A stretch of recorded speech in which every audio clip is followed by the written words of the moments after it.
Hello friends, you are most welcome to a new video of newspaper reading।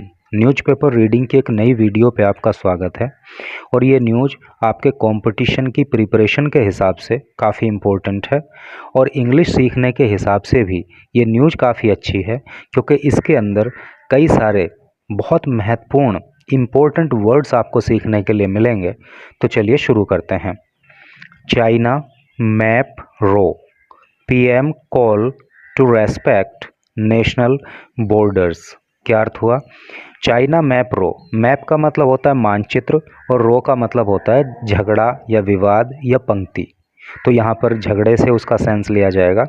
तो China के मानचित्र का जो झगड़ा है, कहने का मतलब यह है कि जो चाइना है ना, वो केवल इंडिया के साथ ही नहीं बल्कि जो इसके दूसरे नेबर कंट्रीज़ हैं, दूसरे पड़ोसी देश हैं, उनके साथ भी जो है ये सीमा को लेकर जो है हमेशा विवाद की स्थिति उत्पन्न करता है। तो उसी को लेकर जो है पीएम कॉल।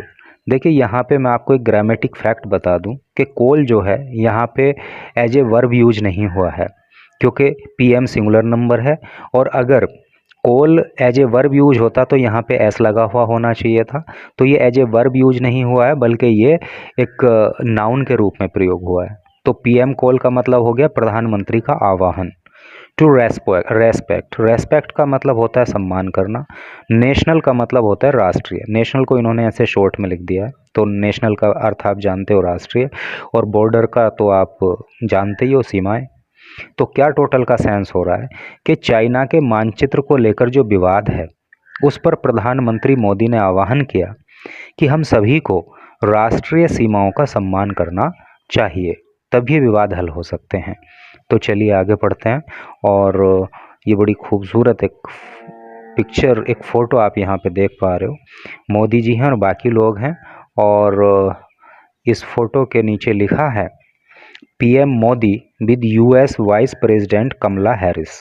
प्रधानमंत्री मोदी विद साथ, किसके साथ? यूएस प्रेसिडेंट, यूएस की वाइस प्रेसिडेंट, वाइस का मतलब होता है उप, यानी प्रेसिडेंट राष्ट्रपति, तो यूएस की उपराष्ट्रपति कमला हैरिस के साथ and his Malaysian counter part, और अपने मलेशियन काउंटर पार्ट के साथ। देखिए काउंटर पार्ट को मैंने यहाँ पे राउंड किया है।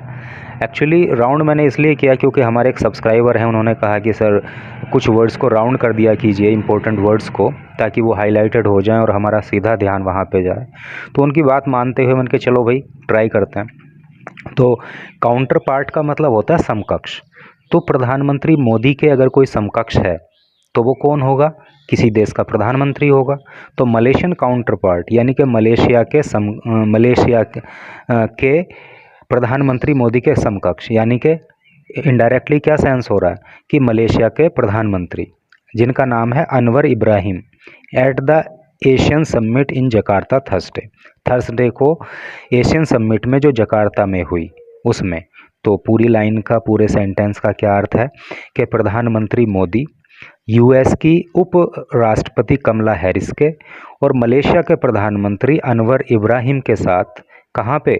एशिया समिट जकार्ता में जो हुई उसमें। ठीक है, तो चलिए अब डिटेल में बाकी चीज़ें पढ़ते हैं तो और वहाँ पे क्लैरिटी हो जाएगी चीज़ों की।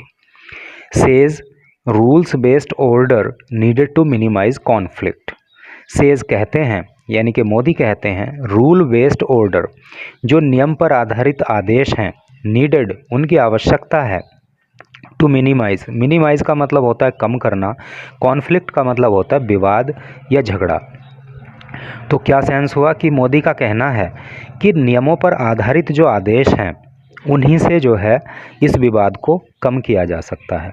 नियमों पर आधारित आदेश का क्या मतलब है कि भाई जो इंटरनेशनल रूल्स रेगुलेशन बने हुए हैं बॉर्डर को लेकर, तो अगर उनके आधार पर हम कोई डिसीजन लेंगे, कोई ऑर्डर पास करेंगे तो फिर विवाद नहीं होगा। लेकिन हम अपनी मर्ज़ी से कोई ऑर्डर पास करें बॉर्डर को लेकर, या चाइना अपनी मर्ज़ी से बॉर्डर को लेकर कोई आदेश पास करे, तो फिर तो विवाद होना ही होना है। तो कहने का मतलब ये है कि जो रूल बेस्ड ऑर्डर हैं, जो इंटरनेशनल रूल्स रेगुलेशन बने हुए हैं बॉर्डर्स को लेकर, उनके आधार पर ही कोई जो है ऑर्डर पास किया जाना चाहिए, तभी ये विवाद कम हो सकते हैं। तो अब आगे पढ़ते हैं। New Delhi, amid the controversy over China's map. China के मैप को लेकर जो कंट्रोवर्सी है, जो तकरार है, जो विवाद है, तो उसके बीच, अमिड का मतलब होता है बीच में और कंट्रोवर्सी का मतलब होता है विवाद या तकरार। दैट राइल्ड, देखिए राइल का मतलब होता है क्रोधित करना या चिढ़ाना, जो चिढ़ाता है। नॉट जस्ट इंडिया, केवल भारत को ही नहीं, but several other neighbour. Several का मतलब होता है अनेक, अदर का मतलब अन्य, और नेबर का मतलब पड़ोसी। तो चाइना मैप को लेकर जो तकरार है, जो विवाद है, जो केवल भारत को ही क्रोधित नहीं करता, बल्कि जो दूसरे पड़ोसी देश हैं उनको भी गुस्सा दिलाता है, इंक्लूडिंग जापान, और उसमें जापान भी शामिल है। यानी कि जापान को भी चाइना अक्सर बॉर्डर को लेकर परेशान करता रहता है। पीएम नरेंद्र मोदी सेड, प्रधानमंत्री नरेंद्र मोदी ने कहा, at the east Asia summit, east Asia summit में, दैट इट वॉज इम्पेरेटिव। देखिए इम्पेरेटिव का मतलब होता है समकक्ष, अनिवार्य। तो ये अनिवार्य है टू एडहर, एडहर का मतलब होता है चिपकना या मानना किसी बात को, ठीक है, फॉलो करना। टू एडर फुल्ली, के पूरी तरह से हम एडर करें, चिपके रहें, यानी कि माने किस बात को, टू इंटरनेशनल लॉज, अंतर्राष्ट्रीय नियमों को। एंड दैट, और हमें और क्या करना है, एवरी वंस कमिटमेंट, कमिटमेंट का मतलब होता है वादा, है नहीं। तो एक दूसरे के वादे को पूरा करें, यानी कि हमने अगर किसी से वादा किया है कि सीमा पे हम कोई गड़बड़ नहीं करेंगे, तो हमें उसको पूरा करना चाहिए। एंड जॉइंट एफर्ट्स, और जॉइंट एफर्ट मतलब संयुक्त प्रयास, वर नेसेसरी, आवश्यक हैं। टू स्ट्रेंथन, स्ट्रेंथन का मतलब होता है मजबूत करना, मजबूत करने के लिए। द सोवरेंटी, सोवरेंटी का मतलब होता है संप्रभुता। And territorial integrity, territorial integrity का मतलब होता है क्षेत्रीय अखंडता। टेरिटोरियल का मतलब क्षेत्रीय और इंटीग्रिटी का मतलब अखंडता। ऑफ ऑल कंट्रीज, सभी देशों की। तो टोटल का सेंस आपको समझ में आ ही गया होगा। कहना ये चाह रहा है कि ये जो चाइना मैप को लेकर तकरार है, जो विवाद है, यानी कि बॉर्डर को लेकर जो विवाद है, तो ये केवल भारत को ही क्रोधित नहीं करता, बल्कि आसपास के जो दूसरे कंट्री हैं, जो उसके पड़ोसी देश हैं, उनको भी जो है परेशान करता है। और अगर हम जो है इन विवादों को सुलझाना चाहते हैं, हर देश अगर अपनी क्षेत्रीय अखंडता को बनाए रखना चाहता है, हर देश अपनी संप्रभुता को बनाए रखना चाहता है, तो करना ये होगा कि ये ज़रूरी है कि हम जो है जो इंटरनेशनल लॉज हैं, अंतर्राष्ट्रीय नियम कायदे कानून हैं, उनका पालन करें। और हम एक दूसरे से जो वादा करते हैं, यानी कि एक देश जो दूसरे देश से वादा करता है, उसको पूरा करें, और मिलकर जॉइंटली एफर्ट करें, मिलकर प्रयास करें, तो ही जो है इन समस्याओं का समाधान निकल सकता है। तभी जो है प्रत्येक देश की जो है संप्रभुता, सॉवरेंटी और टेरिटोरियल इंटीग्रिटी जो है बच के रह सकती है। तो चलिए आगे बढ़ते हैं। मैं समझता हूँ सारी चीज़ें आपको एकदम क्रिस्टल क्लियर हो गई होंगी।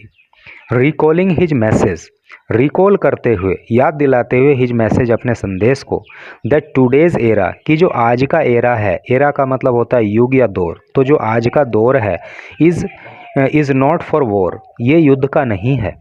मोदी सेड, मोदी ने कहा, डायलॉग एंड डिप्लोमेसी, डायलॉग का मतलब होता है वार्ता और डिप्लोमेसी का मतलब होता है कूटनीति।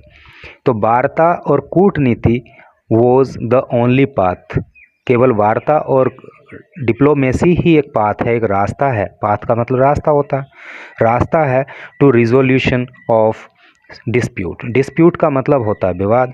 सारे विवादों को सॉल्व करने के लिए, रिजोल्व करने के लिए, हल करने के लिए वार्ता का रास्ता और कूटनीति का रास्ता ही एकमात्र रास्ता है।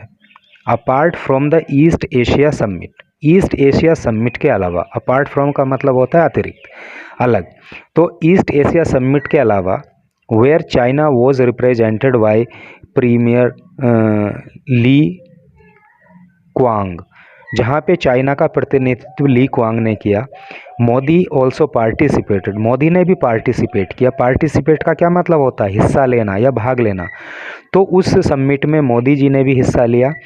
In the India Asian summit, जो कि इंडिया एशियन समिट थी, ठीक है, यानी कि एक समिट तो ये है ईस्ट इंडिया समिट। इसके अलावा जो ये वाली समिट हुई इंडिया एशियन समिट, जिसमें कि चीन का प्रतिनिधित्व ली क्वांग ने किया था, उसमें मोदी जी ने भी हिस्सा लिया था। ठीक है, वेयर ही सेड, जहाँ पे उन्होंने कहा था द फर्स्ट सेंचुरी वॉज, कि जो 21वीं शताब्दी है, सेंचुरी का मतलब शताब्दी, कि जो 21वीं शताब्दी है was going to be Asia's century, तो ये एशिया की सेंचुरी होने वाली है नी, 21वीं शताब्दी एशिया की सेंचुरी होगी। एंड प्रेजेंटेड, और उन्होंने प्रेजेंट किया था, प्रस्तुत किया था एक 12 पॉइंट प्लान, एक 12 पॉइंट का प्लान। 12 पॉइंट प्लान मतलब 12 सूत्रीय प्लान, ठीक है, 12 सूत्रीय कार्यक्रम, एक योजना उन्होंने जो है वहाँ पे बताई थी। टू इंटेंसीफाई करने के लिए, इंटेंसीफाई का मतलब क्या होता है, बढ़ाना, यानी तेज करना। कोऑपरेशन का मतलब होता है सहयोग विद द मेंबर स्टेट, जो कि मेंबर स्टेट हैं। स्टेट का मतलब यहाँ पे क्या है, देश से है। जो सदस्य देश हैं उनके बीच में सहयोग और ज़्यादा बढ़े, तेज़ी से बढ़े, इसके लिए मोदी जी ने इस समिट में जो है एक 12 सूत्री कार्यक्रम, 12 सूत्री योजना भी वहाँ पे प्रस्तुत की थी। यानी कि 12 पॉइंट पे उन्होंने बात की होगी कि इन पॉइंट को अपनाकर जो है जो देश हैं, जो मेंबर कंट्रीज़ हैं, तो वो आपस में एक दूसरे का सहयोग कर सकते हैं। द प्रेजेंट ग्लोबल लैंडस्केप, जो प्रेजेंट का मतलब यहाँ पे क्या है, वर्तमान, जो वर्तमान में ग्लोबल लैंडस्केप है। लैंडस्केप का क्या मतलब होता है, देखिए ग्लोबल का मतलब होता है वैश्विक और लैंडस्केप का मतलब होता है परिदृश्य। तो जो वर्तमान में वैश्विक परिदृश्य है, इज सराउंडेड, वो घिरा हुआ है, सराउंडेड का मतलब घिरा हुआ, वो घिरा हुआ है बाय चैलेंजिंग, चैलेंज का मतलब होता है क्या, चुनौतीपूर्ण, सरकमस्टांसेस का अर्थ होता है परिस्थिति। तो वो परिदृश्य, यानी कि आज का जो वैश्विक परिदृश्य है वो चुनौतीपूर्ण परिस्थितियों से घिरा हुआ है, एंड अनसर्टेनिटीज़, और अनिश्चितताओं से घिरा हुआ है। अनसर्टेनिटीज़ का मतलब होता है अनिश्चितताएं। द पीएम सेड, प्रधानमंत्री ने कहा। तो प्रधानमंत्री की राय जो है चाइना विवाद को लेकर, बॉर्डर विवाद को लेकर आपको पता लगी, और ये बात सही भी है कि भाई अगर इंटरनेशनल रूल्स रेगुलेशन जो बने हुए हैं वो सभी कंट्रीज़ के लिए हैं तो सभी को फॉलो करना चाहिए, और जो कंट्री वहाँ पे अपना ये करके मतलब उनको फॉलो नहीं करेगा, अपनी दबंगई दिखाएगा, तो इंडिया ही कौन सा किसी से कम है, तो फिर तो विवाद की स्थिति होनी है। और वही चीज़ है कि छेड़ना किसी को नहीं है, और अगर कोई छेड़ दे तो फिर छोड़ना उसको है नहीं। तो यही न्यूज़ थी। Thanks for watching the video, और मैं समझता हूँ कि आपको काफ़ी कुछ यहाँ पे सीखने के लिए मिला होगा।